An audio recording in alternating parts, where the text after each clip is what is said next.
Muchas gracias, muy buenos días. El día de hoy los saludo desde la Embajada Mexicana. Mi nombre es Jorge Sapp. Tenemos hoy una gran oportunidad de conversar con no solamente tres grandes músicos, sino tres grandes figuras y tres grandes uruguayos que estuvieron en México.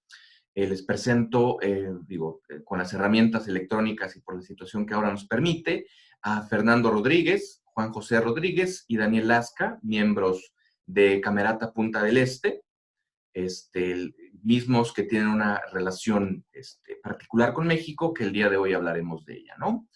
El motivo de esta, podamos llamarla reunión virtual, aparte de conocer un poquito de la historia de lo que fue Camerata, de su paso por México, bueno, es hablar de esta situación histórica de los uruguayos que tuvieron un tiempo asilados en México, ¿no? Principalmente a raíz de lo que fue la dictadura cívico-militar que tuvo parte desde 1973 hasta el 85, en la que, bueno, Juan Bordaberry, presidente de ese entonces, firma un pacto con las fuerzas militares y, bueno, se disuelven las cámaras del Congreso y se da una interrupción al régimen democrático, ¿no? México en esas épocas ya tenía una tradición de lo que era el asilo diplomático.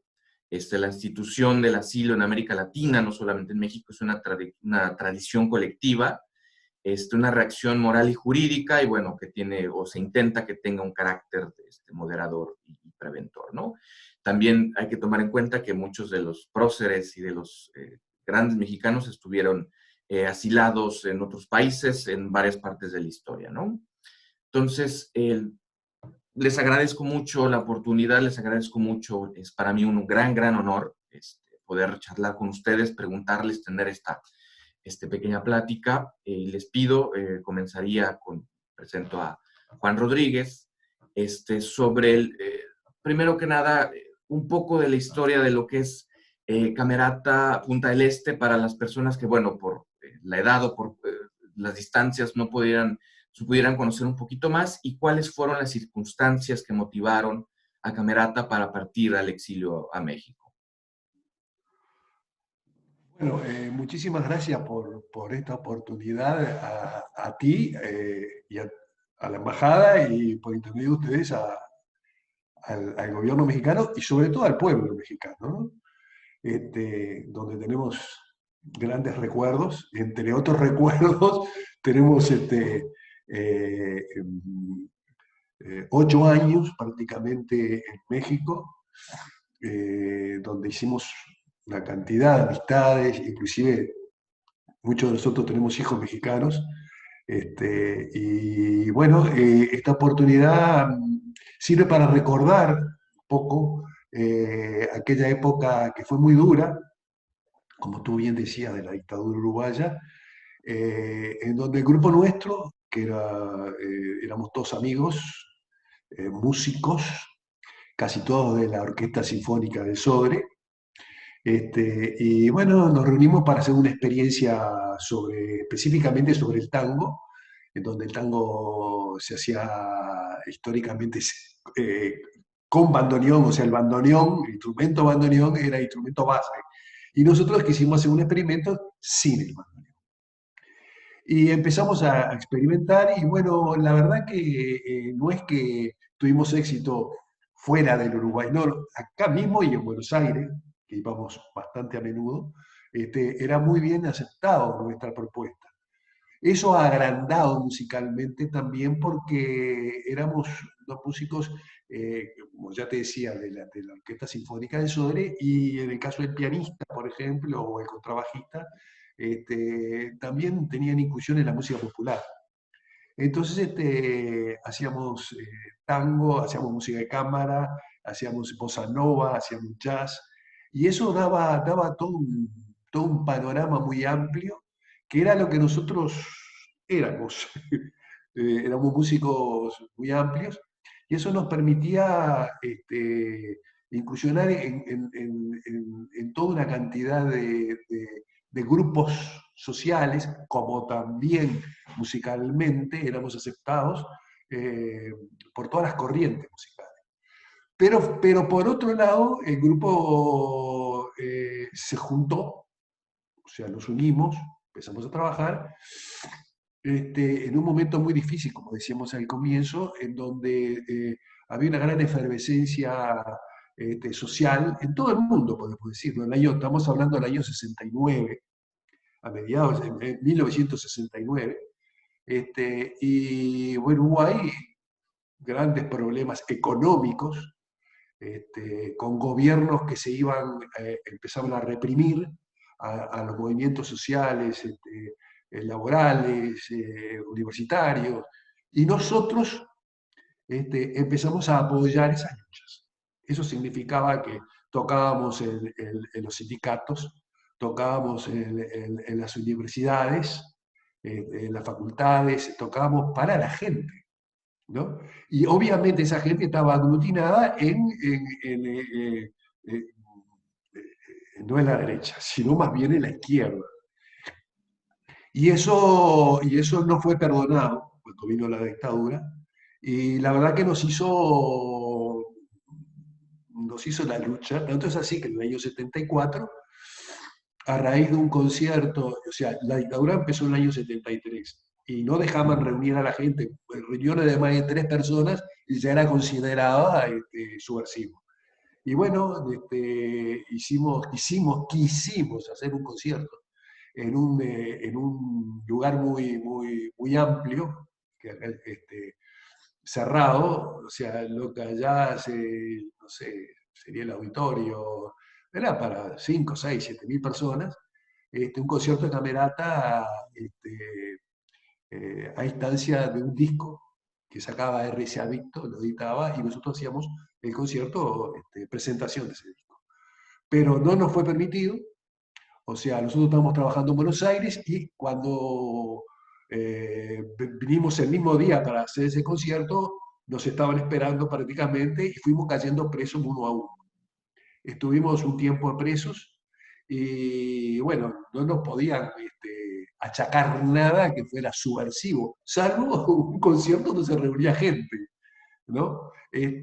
Bueno, estuvimos un tiempo preso y cuando salimos fuimos a un juez militar, hubo una presión internacional muy fuerte, entre otros países estuvo México que presionó para que fuéramos nosotros liberados, y, y bueno, nos dijeron, ustedes salen de acá pero no tocan más en Uruguay. Y seguimos tocando. O sea, instancias de apoyos muy importantes de uruguayos como el caso de Luis Valle Ibáñez, que era hijo, un pianista excepcional uruguayo, hace poco fallecido, era hijo de un presidente, de un expresidente de Uruguay, Luis Valle Ibáñez, que nos apoyó y nos apoyó en el sentido de que venía todos los días a tocar en el café, en el lugar donde nosotros tocábamos todas las noches, que era un café concert. Y bueno, las Fuerzas Armadas, las Fuerzas Conjuntas, la policía venía una vez por semana, entraba, nos hacía prender las luces, le pedía documentos a todo el mundo. Bueno, iban horadando todo aquello que nosotros queríamos seguir construyendo, ¿no? Y bueno, llegó un momento en el año 76, nosotros teníamos un local, que acá se llamaba Café Concert, que también lo tuvimos en México, en Punta del Este, un lugar muy conocido de todo el mundo, porque es un balneario muy importante, ¿no? Y teníamos un local allí. Bueno, en enero del 76, nosotros veníamos periódicamente a Montevideo y teníamos una militancia que tenía que ver con la música por un lado, pero por otro lado nosotros seguíamos colaborando con las fuerzas populares, ¿no? Y bueno, un día regreso a una de esas reuniones con Moisés Lasca, el padre de Daniel, que era el viola de la orquesta, el violista, el músico violista de la orquesta. Venimos a Montevideo y lo van a buscar las fuerzas conjuntas, y bueno, se va preso.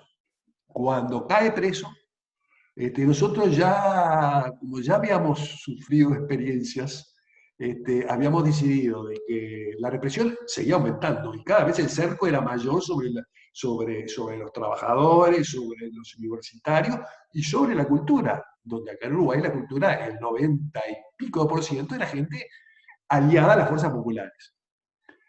Bueno, este, fueron a buscar a Lasca y nosotros ya habíamos decidido, como decía, de que primero que cayera preso, los demás salíamos del país.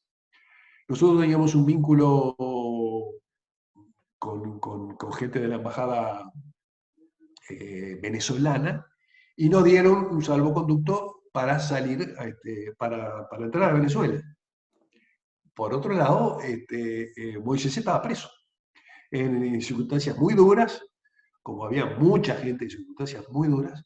Y bueno, nosotros salimos a Buenos Aires y de ahí nos fuimos a Venezuela. Allí estuvimos un año.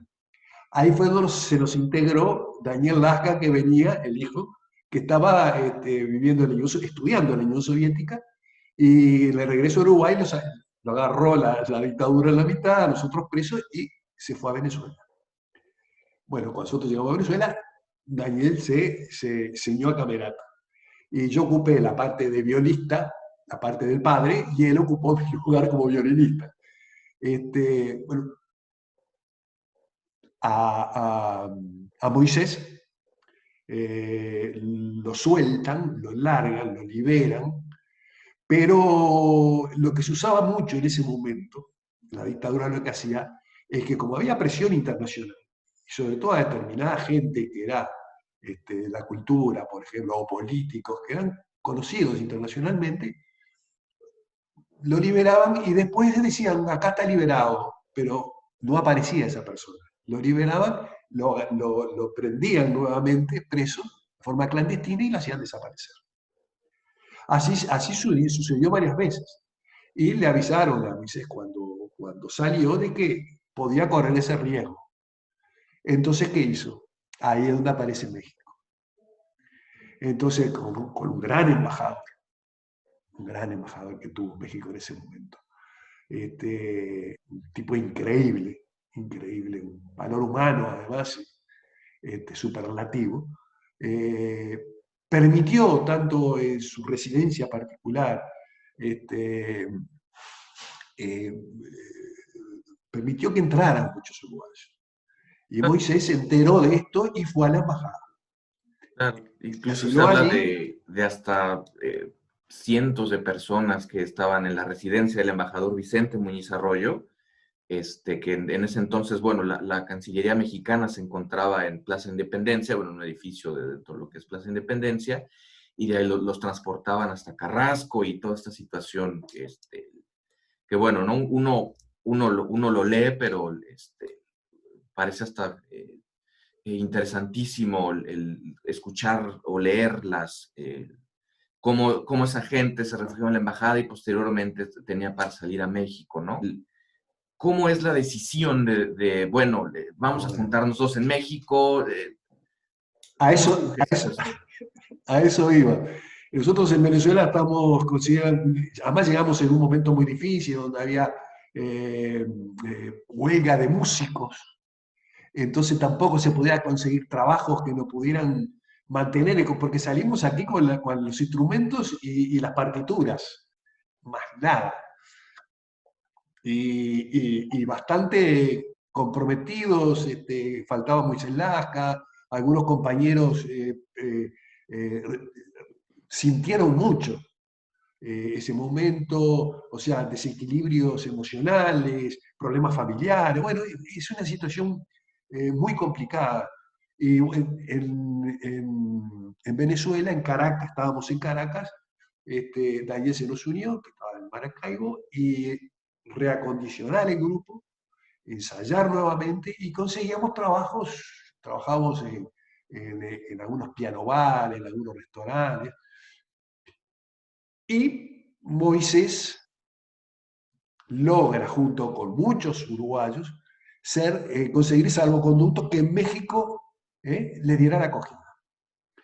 Así fue.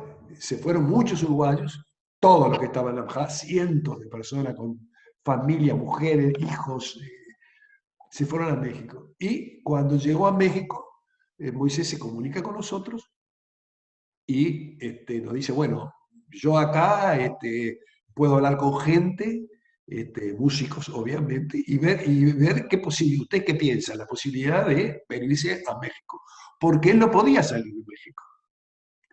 O sea, Moisés tenía la obligación de estar en México, porque además no tenía documentación, no tenía nada. Era exiliado. Mi compañero dice, bueno, anda tú, Juan, fui yo a México. Y el hotel, estaban los músicos, los exiliados estaban en el Hotel Versalles, en el centro de México y de la Ciudad de México. Y tuvimos largas conversaciones, como dice, y al final sacamos en conclusión que lo mejor era que fuésemos todos a México si estábamos todos de acuerdo. Porque ya alguna gente, compañeros nuestros, se habían instalado en Venezuela, en Caracas. Y la verdad que empezó un momento, ya al final del año 76, a que la Camerata empezó a tener trabajo más o menos bueno y económicamente nos empezó a ir muy bien. Pero en realidad eso no nos importó juntarnos de nuevo con Moisés Lasca, y hacer un trabajo que en México nos encantaba hacer, que era el tema de los estudiantes, la formación, la cantidad de gente joven en México que, bueno, la prueba está, llegamos, fuimos a tocar, nos contrataron en la orquesta de la universidad, la filarmónica de la universidad, allá en la sala de Zahualcóyotl, y de ahí, rearmando la camerata, empezamos a tener conciertos con Fonapaz, que pertenecía al gobierno, empezamos a hacer giras por los centros estudiantiles de México, y de todas las provincias.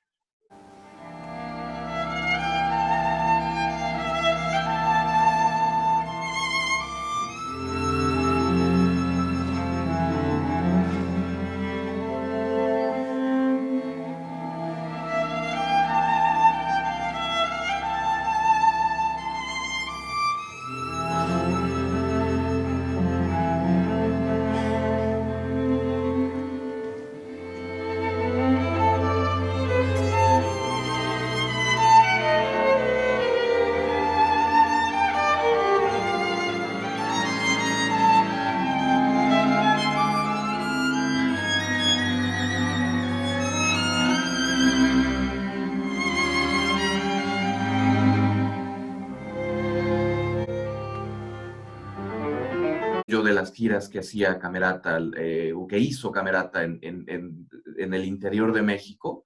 Y digo, aprovecho esto también para preguntarle ahora a Daniel Lasca, con motivo de esas giras y toda esa situación, desde tu punto de vista, Daniel, ¿por qué México?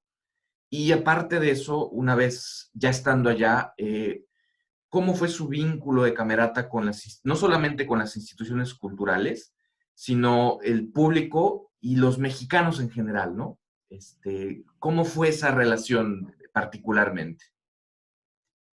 Bueno, ¿por qué México? Ya en parte lo explicó Juan.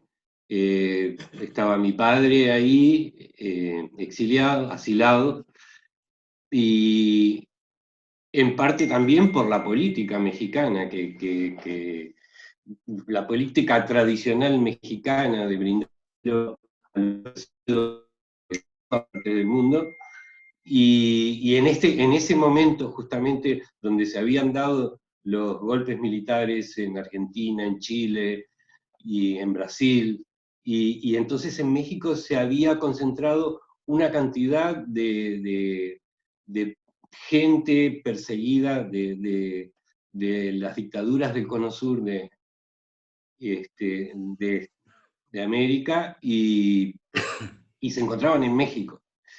Y entonces también, en parte, se decidió que el núcleo fuerte de la cultura uruguaya en el exilio se concentrara en México también.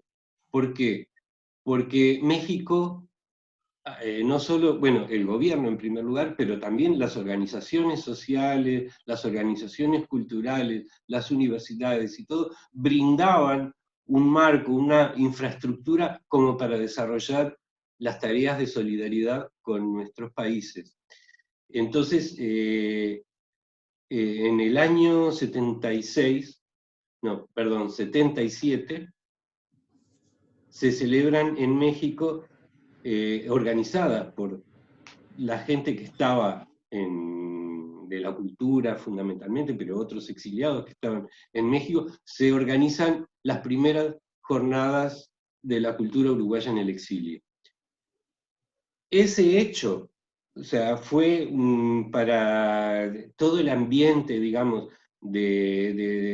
cultural de México, significó un acontecimiento fundamental, porque movilizó a miles y miles de gente, y además porque nosotros invitamos, no solo actuamos gente uruguaya, sino que se invitó, bueno, a gente, bueno, obviamente de México, a los folcloristas, Amparo Ochoa, Óscar Chávez, gran cantidad de músicos, gente de teatro, escritores, dramaturgos, poetas, pero también invitamos a gente de otros países, ¿no? Como por ejemplo Silvio Rodríguez, Pablo Milanés, que era la primera vez que viajaban a México, y de parte de nuestra, de Uruguay, bueno, Citarrosa, Daniel Biglietti, de Chile vinieron los Quilapayún, Inti Illimani, bueno, o sea, fue un movimiento realmente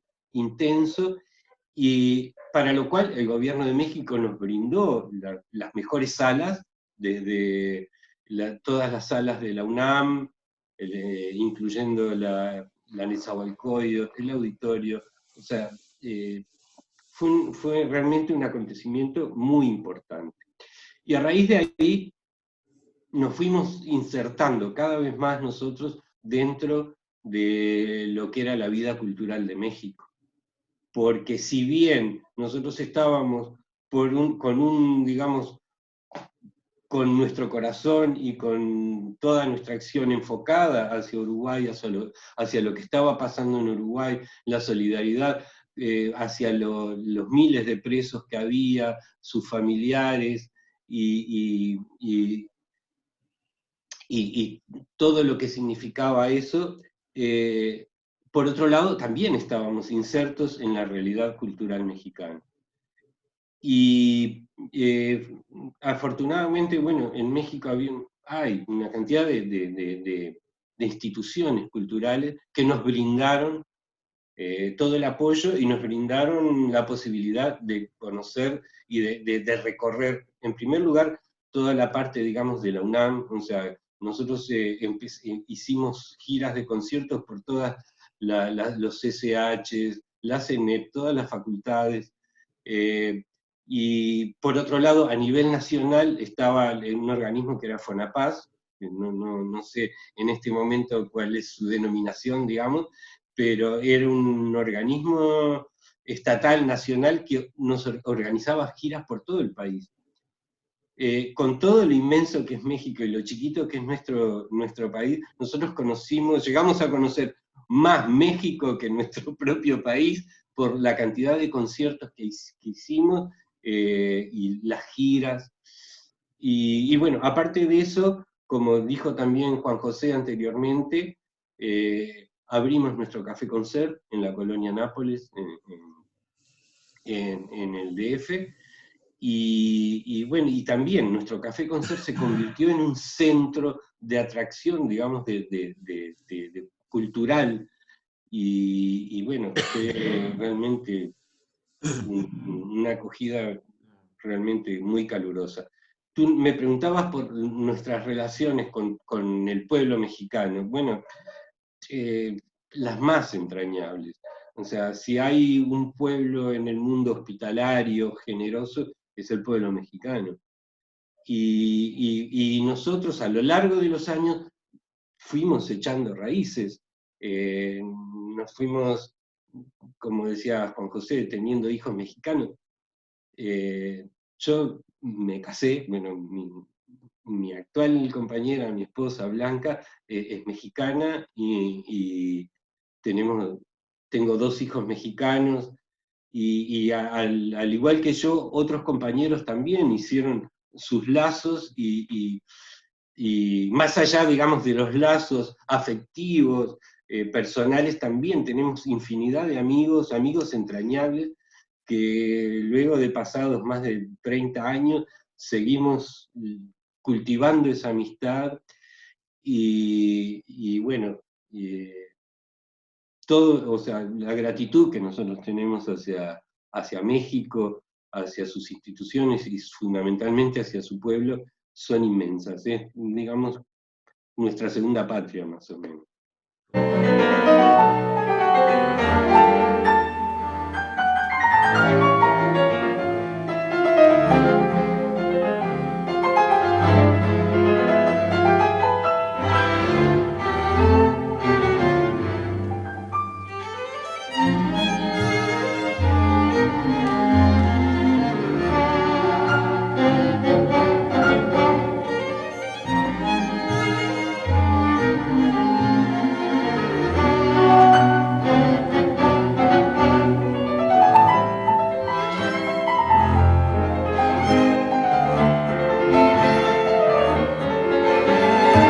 Aprovecho también, hay una entrevista al embajador Vicente Muniz Arroyo, en el que aparte de narrar su experiencia al frente de la embajada, hay una parte en particular donde él comenta que al principio él pensaba que muchas de estos uruguayos y uruguayas se iban a quedar en México, iban a elegir otros caminos, y después del pasar de los años, dice, mismísimo embajador, dice, estaba yo equivocado, la gran mayoría regresó al Uruguay, ¿no?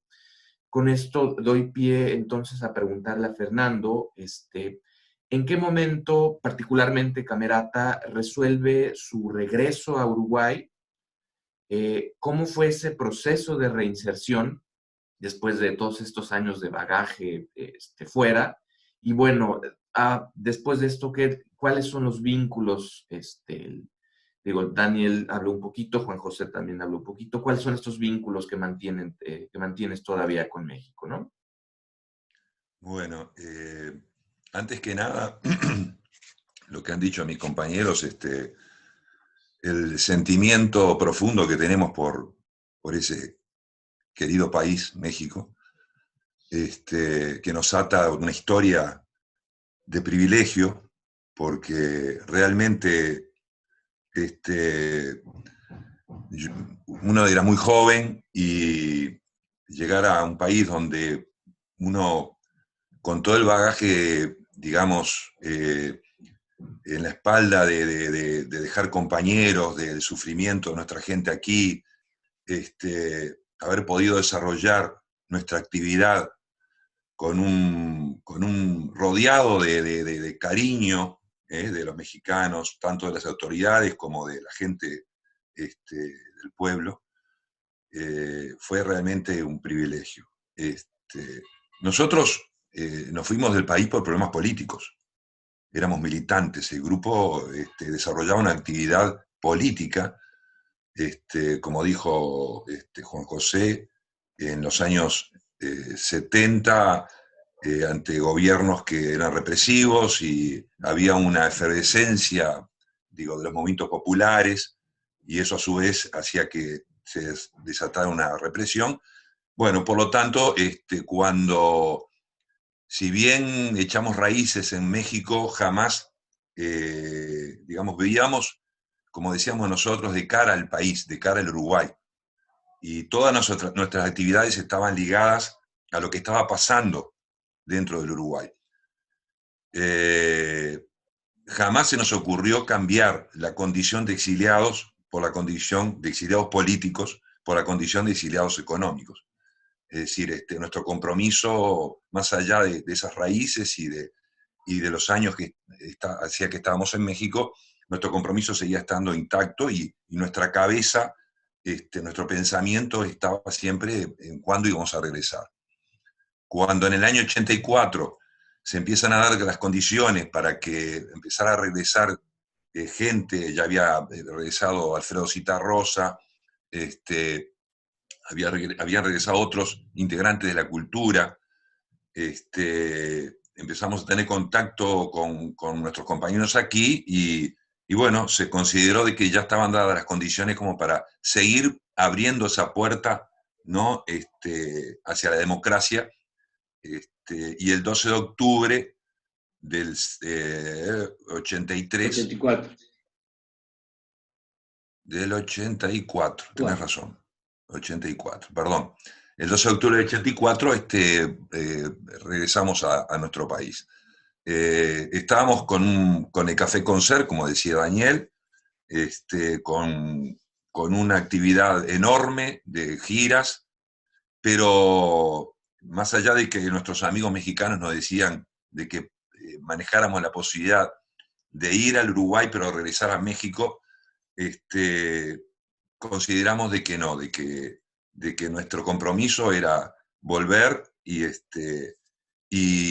recomenzar en nuestro país, reinsertarnos, como tú bien me preguntabas, junto con cientos, miles de uruguayos que volvían del exilio, que salían de las cárceles y otros que salían de la clandestinidad, ¿no?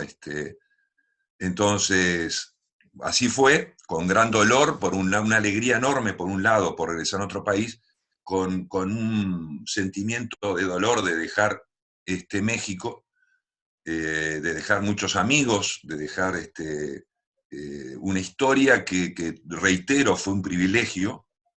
Eh, Volvíamos a nuestro país en condiciones complicadas, porque digo, volvíamos a empezar de cero, sin trabajo, es decir, y en un país que estaba destruido, digo, porque económicamente la dictadura dejó heridas muy, muy grandes, no solamente desde el punto de vista humano, social, político, sino que económico. Y bueno, comenzamos a trabajar en las orquestas de aquí, en principio en las sinfónicas y bueno, concursando, regresando a la actividad sinfónica y bueno, teniendo actividades de música de cámara también hasta que volvimos con el viejo amor, ¿no? Nos volvimos a juntar otra vez, o sea, la reinserción no fue fácil, hizo que cada uno por sus propios caminos lográramos cierta estabilidad, y bueno, y después, como te digo, nos volvimos a juntar, a desarrollar otra vez actividades con la camerata, y inclusive tuvimos la posibilidad de regresar a México, ¿no? Digo que fue una instancia realmente muy, muy emocionante, muy removedora. Y los vínculos con México desde siempre fueron muy estrechos. Recuerdo cuando el terremoto en México, digo que fue algo impactante y que automáticamente nos presentamos a la embajada con un sentimiento enorme, ¿no? Digo, porque hacía muy poco que habíamos regresado, hacía un año que nos habíamos ido de México y fue un impacto enorme. Y bueno, en las actividades culturales de la embajada, digo, siempre estamos invitados por la embajada y manteniendo un contacto, si bien eso también depende de cada uno, ¿verdad? Daniel es el que más contactos tiene directo con la embajada, y mantiene inclusive con México, ¿no? Con los amigos. Digo, yo, por ejemplo, soy bastante cavernícola. Digo, inclusive si llegan a ver este video algunos amigos, les pido de corazón disculpas, digo, porque realmente me cuesta mucho mantener una comunicación asidua, pero el recuerdo, el sentimiento es muy profundo y el agradecimiento, bueno, enorme, porque reitero, fue realmente un privilegio poder haber desarrollado esos años, nuestras vidas en un país que nos brindó todo, y que nos permitió no solamente desarrollarnos humanamente, culturalmente, sino apoyarnos en las causas que nos motivaban a nosotros estar en ese país, ¿no? Más o menos es eso lo que quería expresar. Bueno, una pequeña pregunta, el tiempo se nos acaba un poquito, pero no quiero pasar lo de largo. A veces las cosas más pequeñas son las que nos recuerdan lugares o cuestiones, ¿no? Antes de finalizar y antes de pasar a lo último, ¿qué sería esa cosa pequeña de México que se llevaron? Es decir, o que recuerdan, ¿no?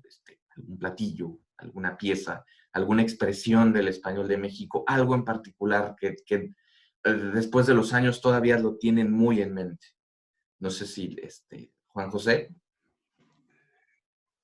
Mira, en este momento hablando Fernando, mi hermano, me hizo recordar muchas cosas. Y hay un hecho que fue muy significativo.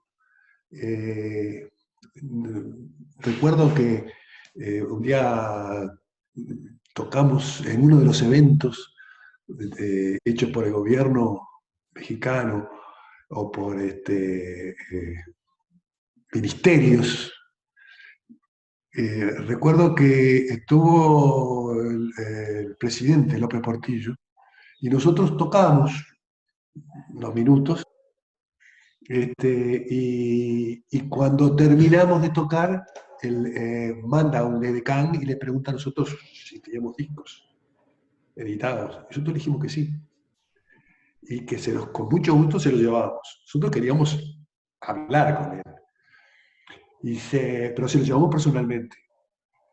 Y, bueno, dijo, y se comunicó con él.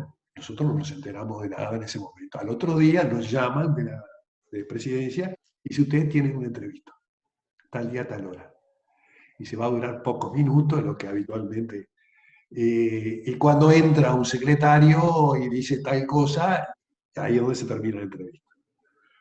Fuimos a esa entrevista y lo primero que nos preguntó el presidente es, bueno, hablando todo de la camerata, dice, nosotros agradeciendo estar en México y que estábamos muy bien y diciendo lo que estaba pasando en Uruguay. Dice, bueno, entonces el presidente dice, bueno, pero ¿ustedes qué necesitan? Nos dijo como 3 veces, bueno, pero ¿ustedes qué necesitan?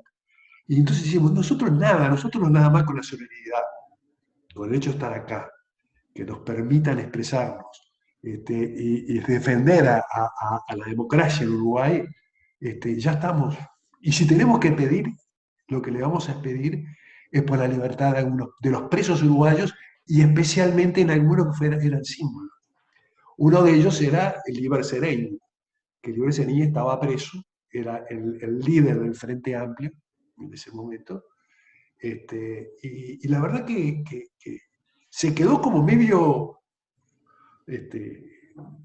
raro, porque era raro que nadie fuera a pedir algo personal, ¿no? Y ahí le dimos la pauta que eso se conservó durante todo el periodo, lo que decía Fernando, que nosotros no fuimos a sacar provecho ni del gobierno ni del pueblo mexicano, sino que fuimos a aportar lo poco que teníamos y a pedir por nuestra gente. Y a la prueba está, el exilio uruguayo, tú lo dijiste, el exilio uruguayo prácticamente el 90% o más de repente regresó a Uruguay, porque estaba comprometido. Y creo que ese momento, yo lo estoy recordando, ¿no? La cara del presidente de México, como medio azorado, como diciendo, pero ¿cómo? Y esta gente pidió hablar conmigo, pero no me pide nada. Nada personal, me refiero, ¿no? Digo, esa fue lo que recordé en este momento, ¿no? Bueno, y un detalle, luego de esa reunión con López Portillo en Los Pinos, periódicamente cuando venía algún jefe de Estado invitado por el gobierno de México, nos llamaban, nos invitaban a tocar en la recepción. Tocamos para el presidente Trudeau de Canadá, para el presidente de Granada, no sé, para varios presidentes, y nos llamaban de presidencia para tocar, ¿no? Fernando, ¿alguna memoria, algo que quisieras compartir? Sí, yo recuerdo a la gente, al mexicano, a la gente que nos rodeó, a los jóvenes en los conciertos, en las prepas, a los amigos, ni que hablar. Yo era muy joven, ¿no? Me haces retrotraer en la historia, uno ya estaba medio veterano, este, pero son recuerdos muy lindos, muy lindos, muy lindos, muy lindos. No tengo recuerdos de que me, al contrario, digo, son todos muy lindos, muy lindos. Y te reitero, la gente en general, es decir, hicimos muchos amigos, esa generosidad, esa simpleza de inmediatamente, ¿no? Abrazarte y brindarse e interesarse por lo que le pasaba a uno, digo, es emocionante. ¿Me puedo decir una cosita chiquita nada más? Claro. Con respecto a lo que decía Fernando, nosotros, y Daniel lo decía, que nosotros hacíamos muchos conciertos, muchas presentaciones en las prepas, en los centros estudiantiles. Y yo recuerdo que íbamos a preparatorios en diferentes estados de México y claro, suspendían alguna clase para poder que los alumnos fuesen a nuestro recital, digamos, ¿no? Y la verdad que los muchachos se la tomaban, con tal de no estar en clase, se iban al auditorio y llenaban eso. Y bueno, y era medio, las prepas eran muchachitos jovencitos, ¿no? Y era medio escandalete aquello, ¿no? Pero a medida que nosotros empezábamos a tocar, además le decíamos, suban al escenario, y entonces empezaban a subir al escenario, y nos preguntaban, entonces le dábamos, bueno, ¿y tú qué haces? Y se formaba una cosa muy linda, donde ellos llegaban a preguntarnos, por ejemplo, de dónde éramos, por qué estábamos allí, y ahí nosotros, totalmente consustanciados con ellos, que nos encantaba que nos preguntaran, empezábamos a hablar de Uruguay, de América Latina, y se formaba una cosa muy linda. Tanto es así que luego que terminábamos esas giras, nos llamaban nuevamente de los mismos lugares para que las repitiésemos. ¿Por qué? Porque los muchachos que primero se la habían tomado un poco, bueno, zafamos de las clases, ¿no? Y vamos a ver el recital de estos tipos, de estos músicos, después agarraron un cariño y ya le daban otro entorno, otro contexto a nuestras presentaciones. O sea, inclusive ayudaba a que nuestra música fuese entendida mejor. Me acordé ahora de eso. Quisiera terminar con una última cosa pidiéndoles principalmente es con un telegrama. Si tuvieran que terminar, resumir lo que tratamos en esta reunión en un telegrama, ¿cuál sería aquel, no?